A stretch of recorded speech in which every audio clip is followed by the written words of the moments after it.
Hi, everybody, and welcome to Signature West Podcast. I'm your host, Sam West from Palm Springs, California. As you know, I'm a seasoned real estate agent since 1991, and I bring to the podcast to bring you inspiring stories. Palm Springs, Coachella Valley. Today is no exception. My guest today is a very known artist in the Palm Springs area. If you live in Palm Springs, you already know who he is. He brought a great contribution of art to the community. And if you don't live in Palm Springs, you're going to find out who he is now. Please help me welcome Kenny Irwin Jr. Hi, Kenny. Hi, How Sam. how are you? I'm great. Yeah, I'm so happy to meet you. Good, good, good. Yeah, You well, are, here we go. You are where? I love your background. I love the settings. You home? thank you. I appreciate that. Are you Yeah, home? I've lived in Palm Springs my entire life. Well, I'm Yeah, glad I you was brought born that and up. raised, so I've I been known know. as a desert rat. So let's talk about that. So you're born and raised, and you still live in the same home that that you're um, that you're in now. What was life like growing up in a neighborhood that was interesting then, and it's more interesting now, partially due to your contribution and to others. What was that evolution like in your neighborhood? Well, the town hasn't grown too much since the time I've been alive. It's gotten a little bit larger, but not a whole lot. It's still the same wonderful small town that I've always remembered. It's always been the nature and the beauty of the area has always been very fascinating to me. I love nature. I love the weather and the incredible sunsets we get and the flower blooms in the spring. So I have a very high fascination of nature in our area. And of course, I love to hike and explore, around our area. Palm Springs is a really nice town. I've always loved it. It's where my roots are. It's where I was born and raised. But the part that you live in, the home that you live in, which I know where it is, when you were born, the aesthetics, let's say, or the flavor, it was interesting then that there's certain history background behind the neighborhood, and it evolved so much. I mean, I would add to that, it evolved partially because of you and you're doing. Well, yeah, I mean, well, obviously, my parents and people figured out very early on that I was an artist. So, Right? if I recall correctly, yeah, my parents even told me I was, doing art before I could even remember. So, like, But I think the earliest accounts, if I recall correctly, is like I drew on the walls of my room with crayons. It's just, oh, we've got an artist on our hands. you're the firstborn. No, You're not. I am the second youngest, and I'm Oh, one you of are. one of 10 kids. So I'm the second youngest. I fall to the second to last. I am the second. No, I'm the last. I'm the last of five. I understand that your first piece of art was you were 9 years old. Actually, that's not correct. Okay. I've been doing art. Well, I guess in a matter of speaking, since I was born, like cats are born to meow. So I didn't start. I didn't like seek it out. It was already predetermined. Like I was just born this way. Art is intrinsically part of my physiology. So I've been doing art the entirety of my life since I can remember. So when kids are going to school, they always like, well, what do you want to be when you grow up? And it was just like, oh, well, no, it's already just a part of me. Like I said, cats are born to meow. How They were you? How were you? provided meow. How were your parents and your siblings regarding your artistic insight? How were they supportive? My parents are incredible. My mom brought me into this world. My dad, they both are wonderful. Good. If it wasn't for my parents, I wouldn't be existing right now having this conversation. Right. I owe everything to them. Right. My mom was skilled at drawing. My dad was very creative, and he built a resort called La Manche. It was a themed resort after the man of La Manche or Don Quixote, and he was very creative. My mom was skilled, and she could draw things. So I owe who I am, to my parents. They made Do me you, who I am. do you think it came inherited from them? As Oh, but absolutely. yeah, yeah, And yeah, not just who they are, but also the fact that they raised me. of I mean, course. you know, they're encouraging and supportive of me. So yeah, Did any of the definitely. other kids have the same talent or a desire in the art world? I have an incredibly talented family, predominantly musicians. So our family Hmm. really well known for a lot of, talented musicians, from singing to, like playing the piano or guitar. I have numerous siblings and nieces and nephews, Okay. incredibly talented. So I'm going to correct myself. You did your first piece, what's called a robot, at 9 years old? So that's not correct. That Either. was much later. So basically, that particular artwork was one of the largest artworks that I had created at. So we had a family pediatrician. His name was Dr. Watson. He was the old school doctors. He would come and make house calls, and like if you had a a medical need, you didn't have to wait and make an appointment or things like Right, that. So he right, was there. He was always there, and right. he was not just a family pediatrician, he was also a friend of the family, and he was into woodworking, and he grew orchids and stuff like that. So he had a lot of hobbies. And so he had a wood shop, and he would let me come over and make things over there with him. And I learned some of my early basic woodworking skills through Dr. Watson at his wood Interest. shop. And one of those artworks I created was that robot that you're talking about at approximately the age of 9. And why a robot? Why did your head go there?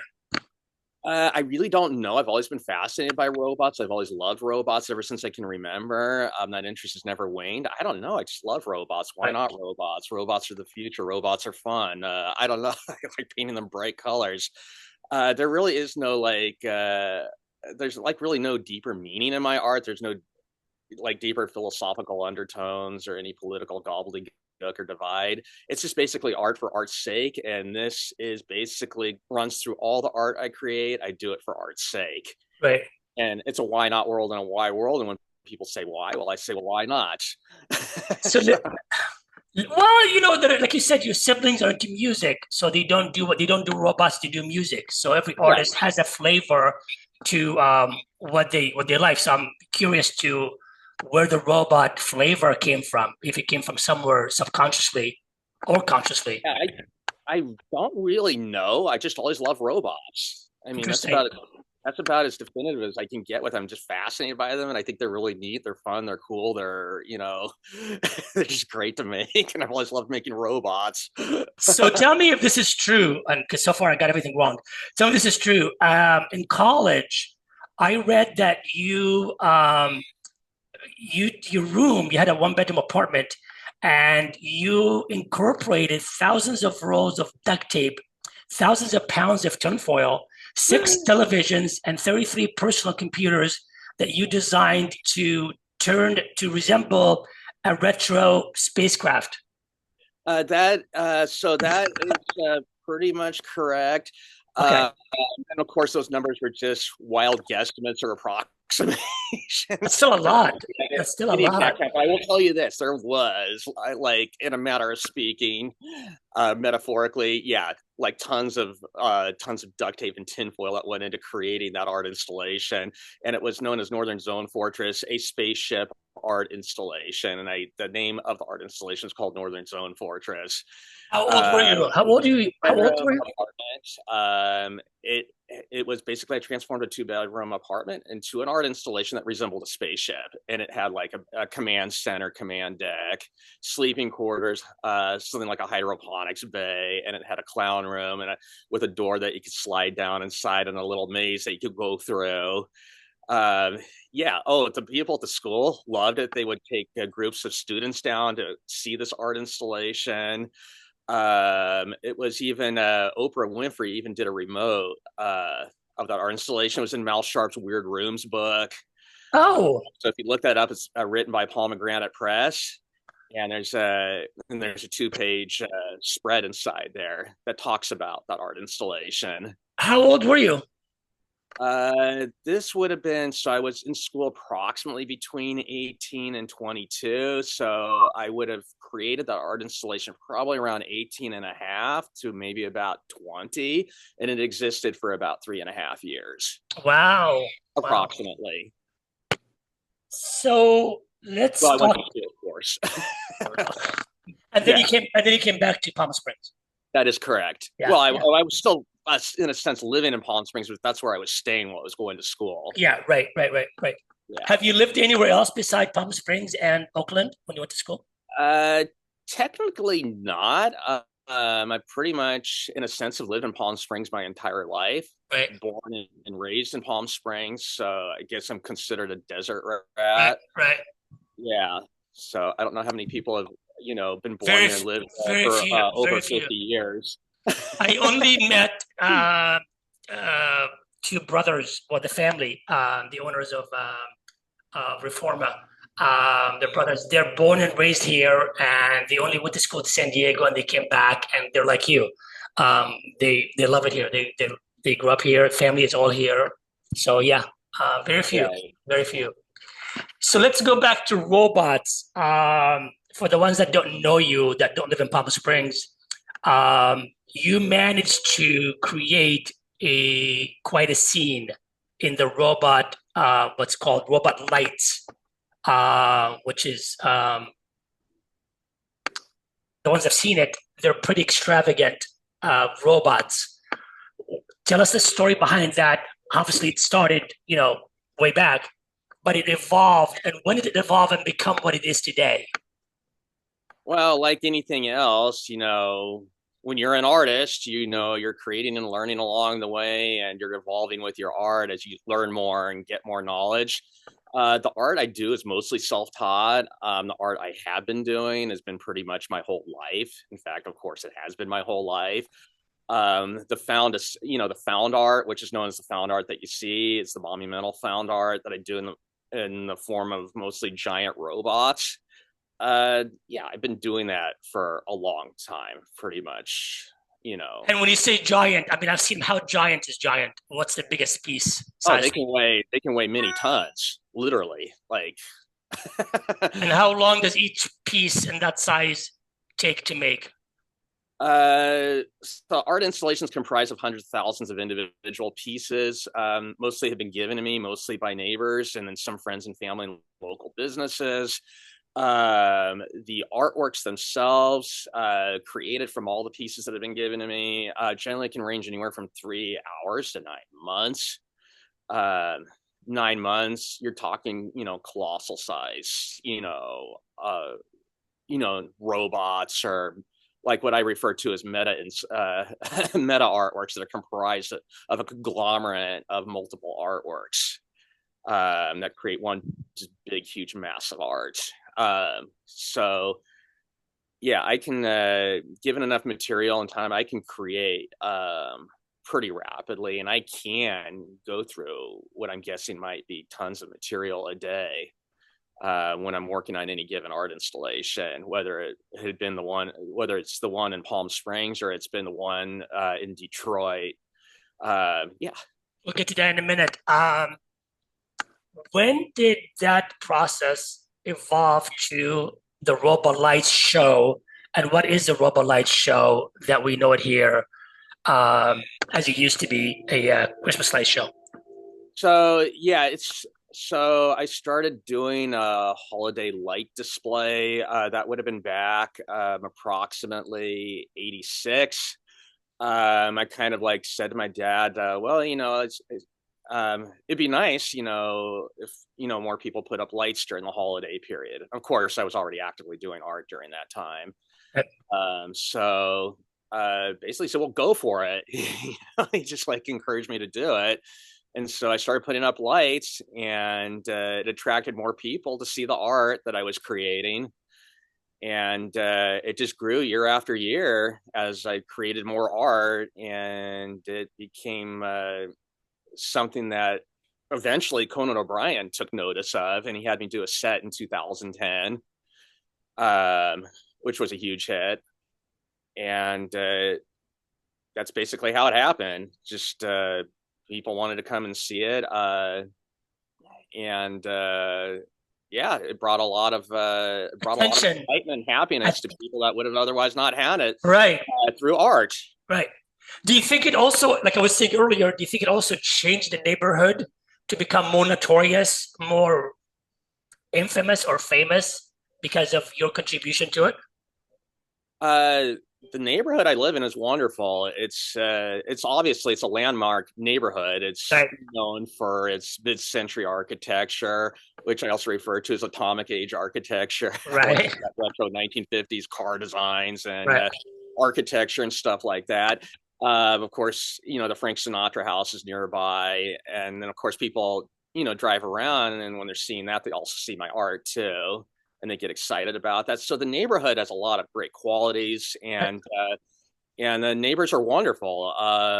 They have largely been responsible for bringing stuff for me to make my art out of over the Interesting. years and decades, if I had to And guess. they've seen you grow. I mean, for the ones, I don't know how many neighbors you have that's like you, they've been there from day one.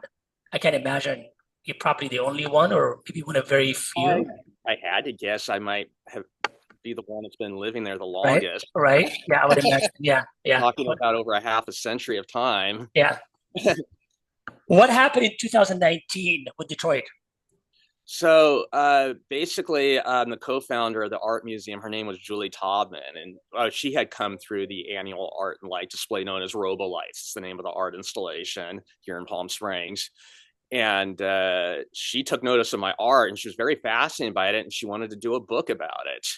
So you can actually look this book. There has been a book written and created through Julie Taubman's photography. She's an incredible photographer. Uh, and so basically, she saw this thing through, but then she had, sadly passed away, and her museum crew and the family took the initiative to see the book through completion, and they invited me out to do an art installation at the Museum of Contemporary Art Detroit, also known as MoCAD, on the Mike Kelly Homestead lawn, which, if I recall correctly, was about maybe a third of an acre in size of space to create a whole new full-scale art installation of Robolights, like the one in Palm Springs, albeit a different take. So I went ahead and proceeded to do this, and it took me about 68 days to physically build an entire art installation. And the difference between this one and the one in Palm Springs was because the museum crew there was bringing materials in constantly. So I had an unending feed of materials to be able to just continue creating the art. Right. And of course, in the one in Palm Springs, more piecemeal because there was stuff here and there, and Right. things like that over the over the many years that I had created that. So that art installation was completed. It opened in October of, I think it was October 30th or 31st Okay. of 19. 2019, to great success. Good for you. A huge hit for the museum. A lot of people came to see it. I actually had a physical train ride going through this art installation. People can look this up on Click on Detroit, Robolights, by Googling that and see this. They did a fantastic segment on that. And they have something known as Noel Night there. And so the museum usually gets a lot of attendance. And there was about, from what I had understood, or if I can recall correctly, about 5,500 people that had walked through that very night in a single night. So they said it was record attendance for the museum. In Detroit, it's so interesting. I did not know that Detroit had such an art scene. I didn't even, Oh, I had no idea. yeah. I know, sorry. Detroit has an incredible art scene. They I are did very not know that. eccentric. Yeah. Really? Yeah, there's a really fantastic art installation that another artist did out there. It's known as the Heidelberg Project, and people should check that out too if they're in the Detroit area. It's pretty fantastic. Interesting. And I met the artist there when I was in high school. So I actually went.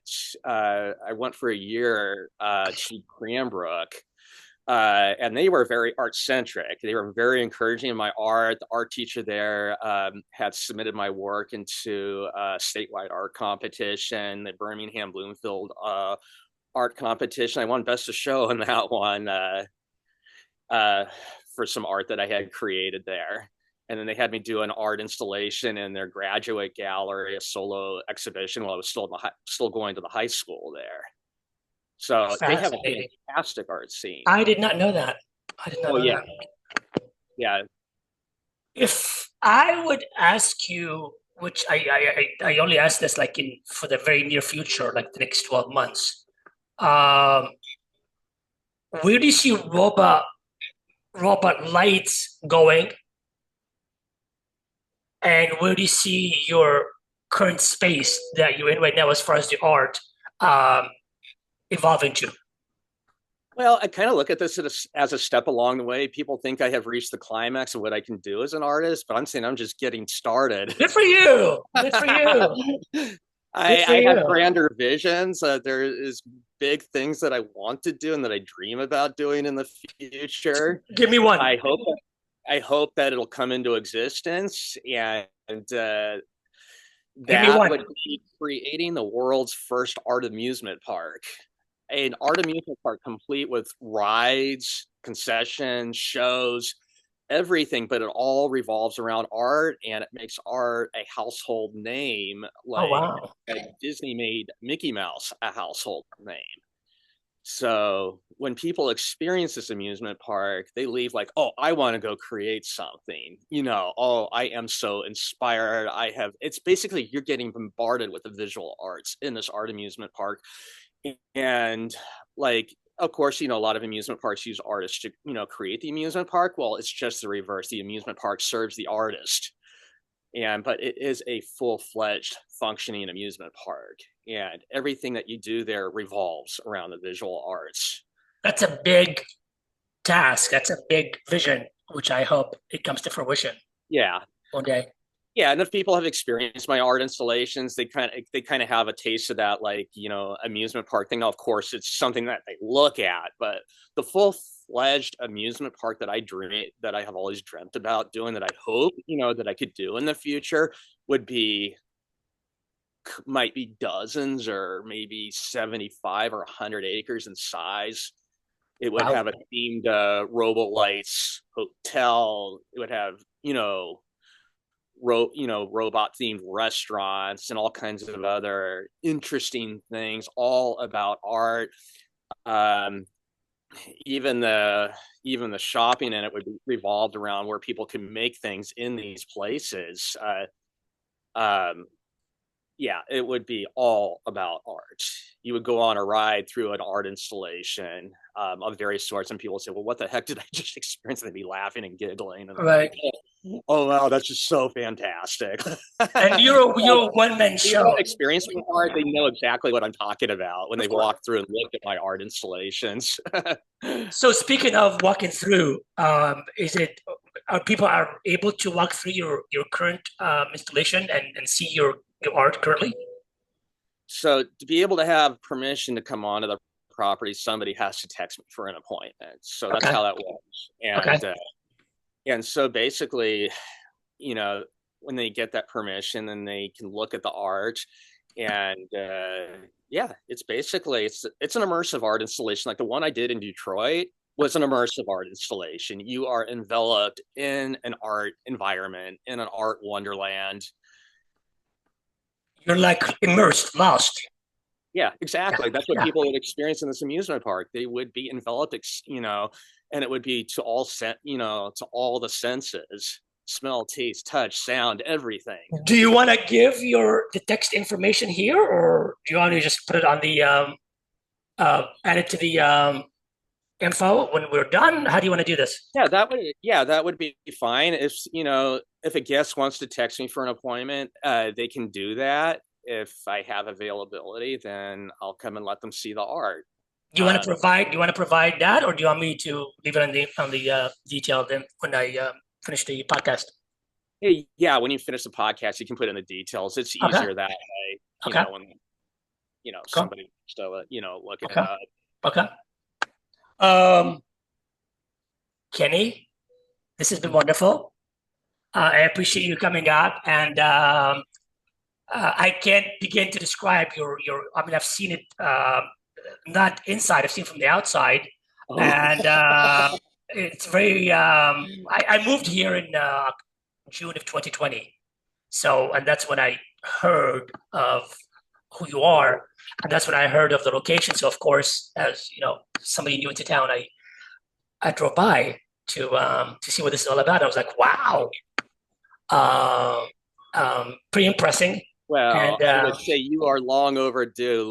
yeah, Let me show you the art and inside, what yeah, I've created. I think you'll love it. yeah, Yeah, it's a wonderland. yeah.